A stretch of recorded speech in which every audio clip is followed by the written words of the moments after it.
दोस्तों reverse migration एक ऐसी प्रॉब्लम है जो दिन ब दिन कनाडा के अंदर बढ़ती जा रही है और ये बहुत ज़्यादा सीरियस प्रॉब्लम है, क्योंकि जिस तरीके से हम लोग माइग्रेट होकर कनाडा में आते हैं, हम कुछ सपने लेके आते हैं कि यहाँ पे आएंगे, मेहनत करेंगे, जॉब ढूंढेंगे, पीआर लेंगे, फिर उसके बाद मेहनत करके घर खरीदेंगे, गाड़ी खरीदेंगे और फिर अपना पूरा का पूरा जो जीवन है वो कनाडा के अंदर सेटल करेंगे। ये सपने सजा के हम लोग इंडिया से या फिर किसी भी कंट्री से लोग माइग्रेट होकर कनाडा में आते हैं। लेकिन अभी रिसेंटली कुछ सालों से ऐसा देखा जा रहा है कि जो रिवर्स माइग्रेशन का ट्रेंड है वो बढ़ते जा रहा है। क्या ऐसा मेन रीजन है, कौन से ऐसे मेन मुद्दे हैं जिसकी वजह से जो लोग हैं यहाँ आने के बाद कनाडा फिर से छोड़ के अपने देश में जाते हैं? हमको पता ही है कि जब हम इंडिया से कनाडा में आते हैं तो ये कितना एक बड़ा स्टेप होता है। 100 चीज़ें हमको सोचनी पड़ती है। अगर हम स्टूडेंट वीज़ा में आते हैं तो पैसे वैसे भी लगाने पड़ते हैं, फिर वर्क परमिट पे आते हैं, फिर मेहनत करके जॉब लेते हैं, फिर पीआर मिलता है। ठीक है, तो इतनी सारी मेहनत करने के बाद यहाँ पे 5 साल 10 साल 15 साल बिताने के बाद अगर आपको ये मालूम पड़े कि ये कंट्री आपके लिए है ही नहीं, जो आप सोच के आए थे वो आपको यहाँ मिल ही नहीं रहा है, और फिर वापस से जब हम इंडिया में जाते हैं, ठीक है, तो इससे हमारा टाइम का भी नुकसान होता है, एनर्जी का भी नुकसान होता है, और सबसे बड़ी बात हम लोग 20-25 साल की उम्र में यहाँ आते हैं और फिर 40 साल की उम्र में इंडिया जाते हैं। तो मतलब बहुत दिक्कत वाला काम है। तो यहाँ पे आते हैं, यहाँ सेट होने की कोशिश करते हैं, सेट हो नहीं पाते, फिर यहाँ से इंडिया चले जाते हैं और फिर वहाँ पे 40 साल की उम्र में कैसे सेट होंगे। इन शॉर्ट दोस्तों, रिवर्स माइग्रेशन की प्रॉब्लम कोई छोटी प्रॉब्लम नहीं है, बहुत बड़ी प्रॉब्लम है। खास करके कौन से मेन पॉइंट्स है जिसकी वजह से लोग रिवर्स माइग्रेट होते हैं, उसके बारे में जरा आज डिस्कशन करते हैं। तो इसमें बहुत सारे पॉइंट्स होंगे, ठीक है, कुछ पॉइंट बिल्कुल ही बेसिक होंगे, आपको कोई लेना देना नहीं होगा वैसे पॉइंट से, और कुछ पॉइंट बहुत ही ज़्यादा सीरियस पॉइंट्स होंगे, सबको उस पॉइंट से लेना देना होगा। बेसिक से लेके एडवांस सारे के सारे पॉइंट्स का डिस्कशन करते हैं, और अगर कोई पॉइंट मुझसे रह जाता है तो प्लीज़ आप कमेंट डाउन कर देना, ठीक है, क्योंकि मुझे कनाडा में आए अभी सिर्फ 3 साल ही हुए हैं और अभी कोई मेरा प्रोग्राम भी नहीं है रिवर्स माइग्रेट करने का, ठीक है, अपने बिल्कुल ही बिंदास मस्ती से जी रहे हैं यहाँ पे। लेकिन हाँ, जो लोग यहाँ 15 साल 20 साल से है, ये उनके पॉइंट्स मैं आपको बता रहा हूँ कि वो क्यों जाते हैं। तो दोस्तों एक तो जनरल पॉइंट है, ठीक है, वो पॉइंट सबके अंदर है, वो ये होता है कि भाई grass always looks greener on the other side वाला पॉइंट, ठीक है। जैसे कि अगर आप यहाँ पे आओगे या फिर अगर आप इस टाइम पे यहाँ पे हो तो आपने अपने फ्रेंड सर्कल्स में बहुत ज़्यादा ऐसी बातें सुनी होगी, ठीक है। मैंने तो अभी से भी सुननी चालू कर दी है कि भाई कनाडा में मुझे मज़ा नहीं आ रहा, मैं तो भाई कनाडा में आऊँगा, पैसे वैसे कमाऊँगा, पैसे वैसे छापूंगा और अपना जो फ्यूचर है वो मैं इंडिया में देखता हूँ, वो मैं यहाँ नहीं देखता हूँ। यहाँ पे मैं मेरे फाइनेंशियल नीड्स को पूरा करके फिर से इंडिया चला जाऊँगा। एक तो ये नॉर्मल रीज़न होता है। फिर उसके बाद अगर आप किसी बुजुर्ग को पूछोगे जो इस टाइम पे मतलब रिटायर हो चुका है या फिर 55-60 की एज में, वो भी ये बोलता है कि ठीक है कनाडा में मेहनत करेंगे 60 साल की उम्र तक, और उसके बाद यहाँ पे जब पैसे वैसे कमा लेंगे, लेकिन यहाँ रहेंगे नहीं, मुझे मरना तो मेरे देश में ही है, बुढ़ापे में मैं वापस से मेरे देश में चला जाऊँगा। तो ये रीज़न दोस्तों इसलिए होते हैं क्योंकि हम लोगों को कभी भी सेटिस्फेक्शन नहीं मिलता।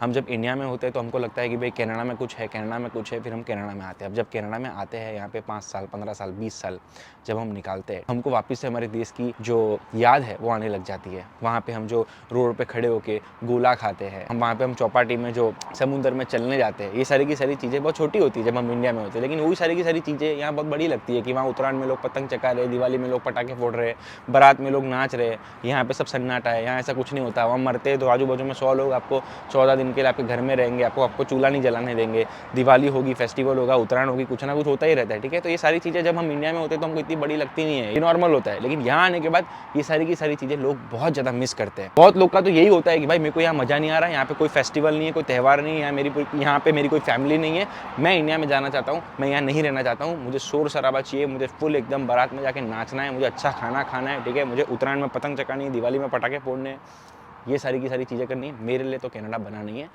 तो ये वो सोचते हैं 15 साल 20 साल रहने के बाद। तो ये मुद्दा तो जनरल मुद्दा है, ठीक है। वहाँ होंगे तो यहाँ की याद आएगी, यहाँ होंगे तो फिर वहाँ की याद आएगी। तो ये इतना ज़्यादा सीरियस मुद्दा नहीं है, क्योंकि ये सारी की सारी चीज़ें हमको पता होती है कि यहाँ आने के बाद होम सिकनेस होगी, घर वालों से दूर आएंगे, खाना खुद बनाना है, मेहनत करनी है, एक ऐसे देश में रहना है जहाँ पे आप लाउडली रास्ते में बारात नहीं देख सकते हो। लेकिन कुछ वैलिड रीजंस भी है, जैसे कि यहाँ का जो वेदर है बहुत ज़्यादा हार्श होता है, खास करके विंटर के टाइम पे यहाँ पे इतनी ज़्यादा बर्फ़ गिरती है कि रोड पे अगर आप चल के जा रहे हो तो चलना बहुत ज़्यादा कठिन होता है। घुटनों तक बर्फ़ होती है, कोई ऐसी प्रोविंस भी जहाँ पे घुटनों तक बर्फ़ होती है, बाहर उजाला ही नहीं होता, इवन 3 साढ़े 3 बजे दोपहर के टाइम पे अंधेरा हो जाता है, रात हो जाती है, तो बहुत ज़्यादा डिप्रेशन फील होता है, बहुत ज़्यादा अच्छा नहीं लगता, क्योंकि हम ऐसे देश से आए हैं जहाँ पे सनी वेदर रहता है, जहाँ पे 5 बजे 6 बजे 7 बजे अंधेरा होता है, और ऐसा नहीं होता है कि हम बाहर निकलने से पहले वेदर चेक करते हैं। लेकिन कनाडा में आप आओगे ना तो आप सबसे पहले एक वेदर वाली ऐप है वो आप देखोगे कि भाई इस टाइम पे क्या वेदर है।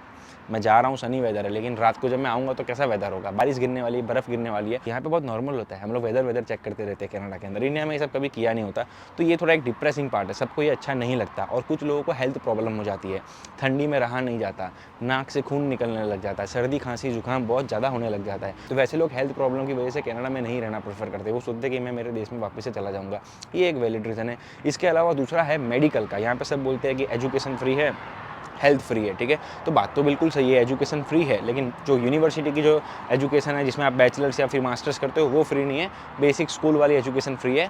एजुकेशन को मारो गोली। दूसरी जो मेन मुद्दे वाली बात है वो है हेल्थ। हेल्थ यहाँ पे फ्री है, ठीक है। लेकिन आपने देखा होगा कि आप इंडिया में अगर आपको जरा सा सर्दी जुकाम या कोई बुखार आता है या फिर कोई बड़ी प्रॉब्लम होती है या फिर छोटी प्रॉब्लम होती है, तुरंत आपका इलाज चालू हो जाता है। तुरंत आप जाओगे डॉक्टर के यहाँ बैठोगे, आधा 1 घंटा 2 घंटा आपका नंबर जो लगने में टाइम लगेगा वो लगेगा, लेकिन एक बार डॉक्टर के पास आप मिले तो आपको तुरंत दवाई मिलनी चालू हो जाएगी। या फिर आपका सीटी स्कैन करना है तो वो चालू हो जाएगा, या फिर अगर आपका ऑपरेशन करना है तो वो प्रोसीजर चालू हो जाएगा, या फिर उसके अलावा जो ग्लूकोज का बाटला लगाना है, यानी कि तुरंत ट्रीटमेंट चालू हो जाता है। आपका पैर टूटा है तो तुरंत ही फिर आपका पैर का ऑपरेशन करना भी वो लोग चालू कर देंगे। लेकिन कनाडा में ऐसा नहीं होता है। कनाडा का जो हेल्थ है वो फ्री है, लेकिन बहुत ही ज़्यादा टाइम कंज्यूमिंग है। यहाँ पे मेरे को भी सर्दी हुई थी, मैं डॉक्टर के पास गया था और मेरे को इतना खतरनाक वाला बुखार था, मेरी आंखें लाल हो चुकी थी। लेकिन मैं डॉक्टर के पास गया ना भाई, उसने मेरे को कोई दवाई नहीं दी। उसने मेरे को एक बेसिक सी टाइलेनॉर करके, एविल टाइलेनॉर ऐसे करके छोटी सी एक दवाई होती है जो मतलब कोई काम की नहीं होती अपने, खास करके इंडियन लोगों के लिए, ठीक है। वो बेसिक दवाई है, कुछ भी होता है तो आपको बोलेंगे टाइलेनॉर खा लो, तो वो दवाई दी। मैंने डॉक्टर को बोला मुझे बुखार आया हुआ है, प्लीज़ मेरे को कोई ऐसी अच्छी दवाई दो जिससे मेरा बुखार उतरे, मैं जल्दी जल्दी ठीक हो जाऊँ। वो बोलते हैं कि नहीं, आप दूसरी अपॉइंटमेंट में आना और फिर हम देखेंगे कि कितनी गंभीरता है आपके सर्दी खांसी की, उस हिसाब से आपको दवाई देंगे। तो यहाँ पे ये सीन है, यहाँ पे तुरंत आपको दवाई नहीं देंगे। अगर आप टूटा हुआ पैर भी अपना लेके जाओगे ना, आपको खून निकल रहा होगा, तो भी डॉक्टर ये देखेगा कि आपसे पहले कोई एक बंदा है जिसका हार्ट का ऑपरेशन करना है, अगर उसका नहीं करेंगे तो वो तुरंत मर जाएगा। नो डाउट आपको दर्द ज़्यादा हो रहा है, आपका खून निकल रहा है, आप भी मर सकते हो कुछ टाइम के बाद, लेकिन अभी ऑन द स्पॉट तो भाई वो हार्ट अटैक वाले को ज़रा इलाज करना बहुत ज़्यादा इंपॉर्टेंट है। तो हम पहले सर्विस उसको देंगे, पहले हम उसका इलाज करेंगे, फिर आपका करेंगे, क्योंकि आप अभी जिंदा रहने वाले हो, आप मरने नहीं वाले हो। तो पेन तो हो रहा है, जिसको पेन हो रहा है वो हो रहा है। तो इंडिया में ऐसा नहीं होता, इंडिया में तुरंत इलाज चालू हो जाता है। तो आपने बहुत सारे यूट्यूब में व्लॉग्स या फिर इंस्टाग्राम में रील ऐसी देखी होगी जहाँ वो बोलते हैं कि भाई मेरा पाँव टूटा हुआ था, मेरा ये था, मेरा वो था, मेरा सर फूट गया था, लेकिन मेरे को तुरंत इलाज चालू नहीं हुआ। एक प्रोसीजर था, वो पूरा का पूरा प्रोसीजर फॉलो करना पड़ा। तो ऐसे लोग फिर यहाँ पे रहना प्रीफर नहीं करते। मैं भी नहीं करूँगा। अगर मेरे को सीरियसली ऐसी कोई प्रॉब्लम अगर हो जाएगी, ठीक है, और मेरे को लग रहा है कि मेरा तुरंत अगर इलाज नहीं हो रहा, तो फिर मैं यही देखूंगा भाई जान है तो जहान है, निकलो अपने देश में चलो। तो फिर वैसे लोग जिन्होंने ऐसे सारे सिनेरियोज को फेस किया है एकदम पर्सनली एकदम, या फिर फ्यूचर में उनको डर लगता है कि उनको ऐसा कुछ हुआ और उनको तुरंत इलाज नहीं मिला, तो they don't prefer to stay here, they want to go back to their home country, ठीक है। तो वो लोग भी चले जाते हैं। और भी मुद्दे हैं, जैसे कि यहाँ पे जो इन्फ्लेशन है बहुत ज़्यादा बढ़ते जा रहा है। एक मिडिल क्लास आदमी का क्या एम होता है, उसका भाई यही गोल होता है कि रोटी, कपड़ा और मकान, ये 3 चीज़ें हमको मिल जाए। यहाँ पे अगर आप पैसे कमा रहे हो, ठीक है, तो गवर्नमेंट पहले तो आपसे भर भर के टैक्स लेगी। टैक्स देने के बाद जो आपके पास पैसे बचते हैं, तो आपका वो पैसा रेंट में जाएगा, लिविंग एक्सपेंस में जाएगा, खाने पीने में जाएगा, गाड़ी अगर लिए तो गाड़ी के EMI पे जाएगा। तो आपको मैं मोटा मोटा बता दूँ कि अगर आप यहाँ पे एक अच्छी गाड़ी लेते हो, तो गाड़ी का आपको इंश्योरेंस और गाड़ी का जो आपका पेमेंट होता है, जिसको हम EMI बोलते हैं इंडिया में, वो ही हर महीने, और उसमें अगर हम मेंटेनेंस और पेट्रोल का भी अगर मैं डाल दूं तो हर महीने $1000 से $1200 लगता है। यहाँ पे $400, $500 इतना हर महीने का इंश्योरेंस होता है। तो अगर आपने गाड़ी ली, यानी आपके हर महीने $1000 से $1200 एक्सपेंस हो गया तय। अगर आप ओंटारियो में आते हो तो यहाँ पे सिर्फ प्राइवेट घर की तो मैं बात ही नहीं कर रहा हूँ, प्राइवेट रूम की बात कर रहा हूँ, $700 से $800 एवरी मंथ प्राइवेट एक रूम का रेंट है। तो अगर आप ऐसा गिनो ना, तो मोटा मोटा अगर आपको यहाँ पे शांति से रेंट में शांति से जीना है, तो हर महीने $2,000 से $2,500 का खर्चा है। तो अब ये खर्चा तो आपको मैंने बता दिया है, हर महीने $2,000 से $2,500 का होता है अगर आप यहाँ पे अच्छे से प्राइवेट रूम में रहते हो, गाड़ी खुद की लेते हो, ठीक है। तो बात करते हैं कि यहाँ पे इनकम कितनी है। तो भाई इनकम मैंने यहाँ पे देखी है कि यहाँ पे मैक्सिमम जो लोग हैं ना, उनको टैक्स वैक्स निकाल के बता रहा हूँ, ऐसा नहीं बोल रहा हूँ 60,000 का पैकेज है, 60,000 का पैकेज है तो आप गिनते हो कि ठीक है 60,000 डिवाइड बाय 12 तो हर महीने 5,000, ऐसा नहीं है। उसमें टैक्स वैक्स भी करता है, हर प्रोविंस का अलग है। लेकिन मैं आपको जनरल ओवरव्यू देता हूँ। यहाँ पे जो स्टार्टिंग में जो इमिग्रेंट्स आते हैं, जैसे कि अगर वर्क परमिट पे आप आते हो, आप यहाँ पे स्टडी परमिट पे आते हो, फिर अगर आप वर्क परमिट पे आ गए, ठीक है, यानी कि जो 20 से लेके 26 साल की एज में आते हैं, अब जो 30 के बाद आएंगे उनकी इनकम हो सकता है ज़्यादा हो, जो 40 के बाद आएंगे उनकी हो सकता है और ज़्यादा हो। कोई ऑलरेडी इंडिया में डेंटिस्ट है, डॉक्टर है, तो वो यहाँ आएगा तो उसका फिर पैकेज $1,00,000 भी होगा। उनकी तो मैं बात ही नहीं कर रहा हूँ, मैं नॉर्मल लोगों की बात कर रहा हूँ जो अपने एज ग्रुप वाले होते हैं। तो वो जनरली उन लोगों की जो नेट इनकम होती है ना, वो हर महीने की होती है $2,500 से लेके 3,500 और मैक्सिमम 4,000, $4,500 तो मैंने सुनी ही नहीं अभी तक। जो लोग ओवर टाइम करते हैं ना, उनकी बात फिर नहीं हो सकती, या फिर जो लोग IT का काम करते हैं, या फिर जो लोग अच्छी पोजीशन में लग गए, उनकी बात नहीं कर रहा हूँ, जनरल बात कर रहा हूँ। 2,500, 3,000, 4,000 यहाँ पे आपकी नेट इनकम खत्म हो जाती है। तो आप देख लो, अगर जो 2500 कमा रहा है उसका खर्चा अगर 2000 है, तो फिर वो कब घर लेगा, उस घर कैसे लेगा। यहाँ पे घर लेने के लिए अगर खुद का घर लेना है आपको फ्यूचर में, जिंदगी भर तो रहने पर रहेगा नहीं, तो फिर उसके लिए उसके पास सेविंग्स करनी पड़ेगी। सेविंग्स कैसे करेगा, अगर आपकी इनकम 3000 3500 है, चलो थोड़े बहुत पैसे बच जाएंगे, तो फिर वो लोग पैसा बचाने के लिए क्या करते हैं, जो अपनी क्वालिटी ऑफ लाइफ है उसको थोड़ा और ख़राब कर देते हैं। तो वो लोग शेयरिंग में रहते हैं, जैसे कि शेयरिंग घर तो है ही, तो रूम में भी शेयरिंग में रहते हैं। तो 800 का अगर प्राइवेट कमरा है तो फिर $400 दे के अपना जीवन निकालते हैं। गाड़ी फिर पुरानी ले लेते हैं, ठीक है, जैसे मैंने भी गाड़ी पुरानी ली है, नवी गाड़ी लूँगा हर महीने 1000-1200 जाएंगे, पुरानी गाड़ी खरीद लो, $3-4 हज़ार की मेंटेनेंस जब आया तब आया, और फिर सिर्फ इंश्योरेंस भरो। अब वो इंश्योरेंस 400-500 आ रहा है, वही भरना पड़ेगा। तो ऐसे फिर लोग क्या करते हैं, फिर अपने जो खर्चे हैं फिर उसको काटना चालू कर देते हैं। और बाकी जॉब का तो इस समय हाल ऐसा है कि बिकॉज ऑफ रिसेशन जो कोविड आया था उसके आफ्टर इफेक्ट्स अभी तक चल रहे हैं, तो जॉब मिलने में बहुत लोगों को तकलीफ हो रही है। और दूसरा कि गवर्नमेंट के जो रूल्स एंड रेगुलेशन है, बहुत लोग उस रूल्स एंड रेगुलेशन से खत्म हो जाते हैं, दिमाग की दही हो जाती है उन लोग की, और फिर वो लोग अपने देश में चले जाते हैं। जैसे कि 2 साल अगर आप पढ़ाई करोगे, 3 साल का आपको यहाँ पे वर्क परमिट मिलेगा, तो भाई अब वर्क परमिट में ऐसा नहीं है कि आपको तुरंत ही कहीं भी जाओगे तो आपको जो पीआर मिल जाएगा। ऑन्टेरियो है, वैंकूवर है, मॉन्ट्रियल है, जो बड़ी बड़ी सिटीज़ है, अगर आपको वहाँ पे पीआर चाहिए तो कैटेगरी बेस्ड ड्रॉ में आपको जाना पड़ेगा। आपको इलेक्ट्रिशियन, वेल्डर या फिर किसी आईटी में, स्टेम में, हेल्थ केयर में, डॉक्टर, डेंटिस्ट या फिर फार्मेसी असिस्टेंट, ऐसी सारी जॉब्स करनी पड़ेगी। OINP होता है, फिर उसमें एक अलग तरीके से सिस्टम होता है। फिर RNIP करके एक प्रोग्राम निकाला हुआ है जिसमें रूरल कैटेगरी को डेवलप करने के लिए फिर वहाँ जाओ, नोवा स्कॉशिया, एल्बर्टा, फिर PNP प्रोविंस से फिर वहाँ जाओ। तो फिर लोग फिर से पहले इंडिया से कंफर्ट जोन तोड़ के यहाँ आते हैं, फिर यहाँ से फिर से 2 साल पढ़ाई वढ़ाई करने के बाद कंफर्ट जोन तोड़ के किसी ऐसी प्रोविंस में जाते हैं, फिर कोई ऐसा जॉब करते हैं। मान लो कोई बंदा है जो अच्छा खासा पैसा कमा सकता है, हर महीने अच्छी खासी जॉब कर सकता है, लेकिन अब उसके पास कोई ऐसी, लेकिन वो कैटेगरी बेस्ड ड्रॉ में नहीं आ रहा है, उसका कोई ऐसा कोई आईटी या फिर उसका कोई हेल्थ सेक्टर वाला काम नहीं, कोई दूसरा काम है, तो फिर वो लोग का सिंपल सी बात है, उस बंदे को फिर वैसा काम, यहाँ पे ऐसा मैंने कितनी बार देखा है कि लोग स्किल ट्रेड में इलेक्ट्रिशियन, प्लम्बर, ये सारा का सारा काम करने चालू कर देते हैं। क्योंकि अगर आप इलेक्ट्रिशियन, प्लम्बर या वेल्डर हो तो स्किल ट्रेड में आपको ऑन्टेरियो की OINP भी मिल सकती है इजीली, आपको कैटेगरी बेस्ड ड्रॉ के अंदर पीआर भी मिल सकता है इजीली एक्सप्रेस एंट्री के थ्रू। तो फिर लोग वैसा काम करना चालू करते हैं। तो कब तक कोई इच्छाओं को मारेगा अपनी, कब तक कितना स्ट्रगल करेगा, तो वो स्ट्रगल के चक्कर में एक टाइम पे जो उनका माइंड है ना वो हिल जाता है। फिर वो बोलता है कि तेल लेने जाओ, मैं जा रहा हूँ मेरे देश के अंदर। तो बस ऐसे सब मुद्दे हैं, ठीक है, कुछ वैलिड है, कुछ माइंड के फ्रस्ट्रेशन वाले हैं। किसी को योगा करके हम काबू कर सकते हैं, जो भी हमारे मेंटली मतलब हम लोग को नहीं मजा आ रही उसको तो काबू कर सकते हैं। लेकिन जो रियल मुद्दे हैं, जैसे कि एक मैंने आपको हेल्थ का प्रॉब्लम बताया कि भाई इलाज नहीं मिलता, उसके बाद मैंने आपको जो लिविंग एक्सपेंस का मुद्दा बताया, तो वो सारे मुद्दों की वजह से लोग फिर इंडिया चले जाते हैं। अब जो लिविंग एक्सपेंस का मुद्दा है देखा जाए तो वो भी कोई ऐसा कोई परमानेंट या फिर कोई अच्छा खासा बड़ा मुद्दा नहीं है, क्योंकि अगर आपकी इनकम अगर 2500 या 3500 या $4000 एवरी मंथ है, इसको आप बढ़ा सकते हो। ये आपके ऊपर है, आपकी लाइफ की जस्ट बिगिनिंग हुई है अभी, कि आप 20 से लेकर 30 साल की उम्र में हो, ठीक है, तो इस टाइम पे लोगों का करियर चालू होता है, खत्म नहीं होता है।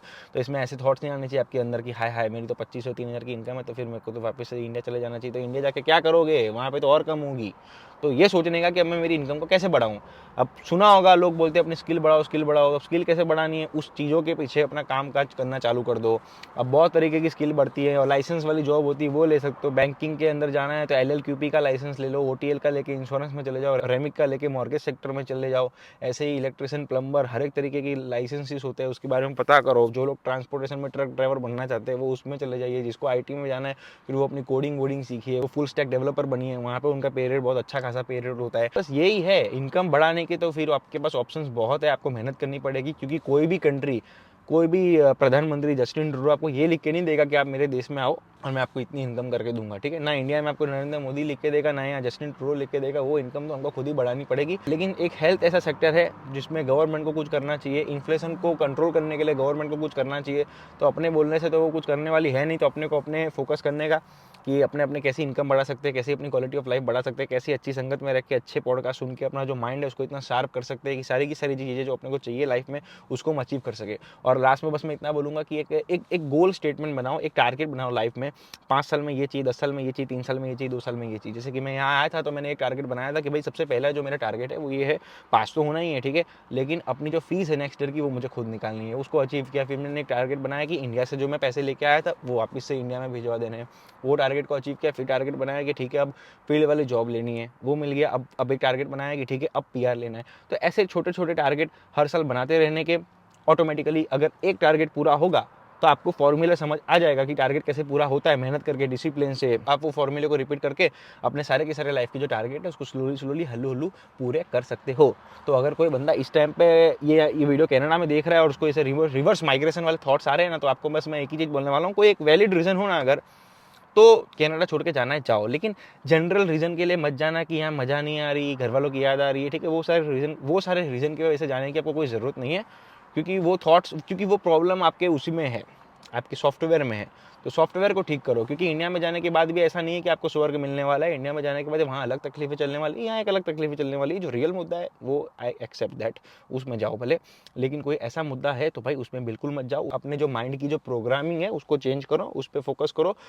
और लास्ट में तो भाई हर चीज़ का जो जड़ है ना, वो साला है पैसा। क्योंकि हम इंडिया से कनाडा आए हैं ना, तो उसमें यही हमारा प्रॉब्लम था कि हमको यहाँ के डॉलर्स दिखे। हमने कन्वर्ट किया कि वहाँ पे इतनी इनकम है, $3,000 अगर महीने का कोई कमा रहा है तो इंडिया के सबसे 1,80,000 रुपये है।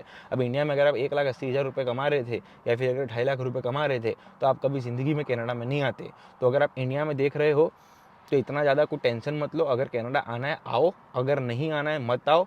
लेकिन जहाँ भी रहो वहाँ पे अपनी जो स्किल्स है जिससे आप ज़्यादा पैसे कमा सकते हो, चाहे जॉब करके, चाहे सेल्फ एम्प्लॉयमेंट वाले वे में, चाहे इन्वेस्टिंग वाले वे में, चाहे बिजनेस वाले वे में, किसी भी वे में ट्राई टू लर्न दो स्किल्स, हाई अर्निंग स्किल्स। पैसे कैसे कमाने हैं उसके पीछे चले जाओ। क्योंकि अगर आप महीने का 5 लाख रुपए या 10 लाख रुपए कमाते हो ना, तो आप कहीं भी रहो शान से रहोगे। अगर 5 लाख रुपए अगर आप कमाते हो इंडिया में, तो आप राजा की तरह रहोगे। और वही 5 लाख यानी कि करीबन 9 से 10,000 डॉलर जो कनाडा के होते हैं, यहाँ पे भी अगर आप नेट 9 से 10,000 डॉलर कमा रहे हो ना, तो यहाँ भी आप राजा की तरह रहोगे। तो एक ही प्रॉब्लम का एक ही गोल बना दो कि महीने के 5 लाख रुपए कैसे कमाने हैं, दैट्स इट। मेरा तो यही टारगेट है।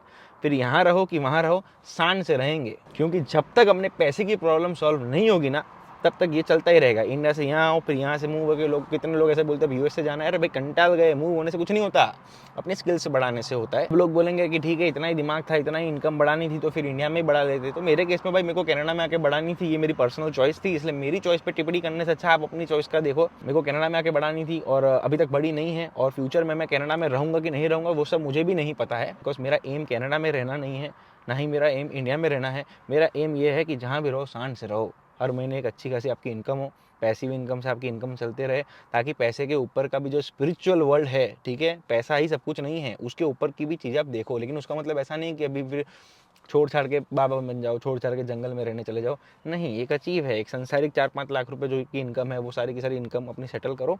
और फिर दूसरी चीज़ों को भी एक्सप्लोर कीजिए लाइफ में, ठीक है, दूसरा भी नया टारगेट बनाइए।